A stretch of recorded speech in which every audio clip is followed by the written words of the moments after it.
Company मालिकों दीर्घायु कामना करी कर्मचारी मानक पक्षर रक्तदान शिविर आयोजित हो जाइछे। पारादीप जेसी कॉलोनी स्थित कल्याण मंडप परिसर में आयोजित इस शिविर में 240 यूनिट रक्त संग्रह करा जाइछे। 15 निषिद्ध अंचल में काम करुवा चेन्नई राधा कंपनी अध्यक्ष एस वेंकटेशन 81तम जन्मतिथि पालन अवसर में यह रक्तदान शिविर आयोजन होता बेले कंपनी कर्मचारी और श्रमिक सामिल हो स्वेच्छाकृत भाव रक्तदान करते। सेबरे विभिन्न मंदिर में पूजा अर्चना और अन्नदान आयोजन करा। कंपनी कर्मचारी मानक पक्षर प्रत्येक वर्ष एपरी कार्यक्रम करा बेले गत 2 वर्ष है रक्तदान शिविर आयोजन अध्यक्ष एस वेंकटेशन 81तम जन्मतिथि पालन अवसर में यह रक्तदान शिविर आयोजित होता बेले कंपनी कर्मचारी और श्रमिक सामिल हो स्वेच्छाकृत भाव रक्तदान करते। सेबरे विभिन्न मंदिर में पूजा अर्चना और अन्नदान आयोजन करा। कंपनी कर्मचारी मानक पक्षर प्रत्येक वर्ष एपरी कार्यक्रम करा बेले गत 2 वर्ष है रक्तदान शिविर आयोजन करा।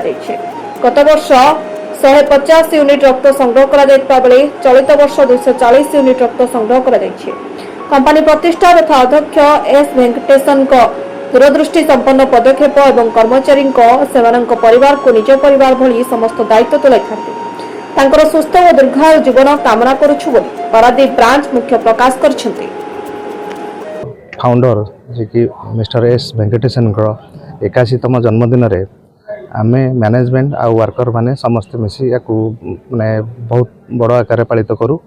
जेमिति कि सकाळे सारंकर दीर्घायु पई आमे मंदिर रे पूजा अर्चना, वृद्धाश्रम रे अन्नदान, वृक्षरोपण एवं रक्तदान शिविर प्रति वर्ष आमे करू तांको जन्मदिन रे, जोटा कि आम वर्कर और मैनेजमेंट मिलित बहुत भल भाव पालित हुए।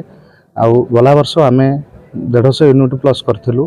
एथर चेष्टा करछु 200 प्लस यूनिट करिया पे, जोटा कि आम चेयरमैन सर दीर्घायु एमटी रही आमको घंटगोड़ी रखु। हम चेन्नई राधा इंजीनियरिंग कंपनी का owner sir S Venkatesan Pillai का आज जन्मदिन है।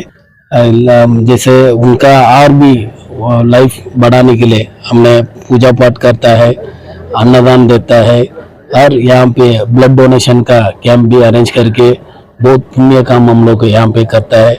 हमारा वर्कर का सपोर्ट लेके ये सब हम कर रहा है। पिछला साल भी हमने ये चीज़ को किया था, हमारा वर्कर ने बहुत सपोर्ट किया। 150 प्लस हमने किया, ब्लड रक्तदान ने किया। Paradip Sumanta Swain report news time Odisha.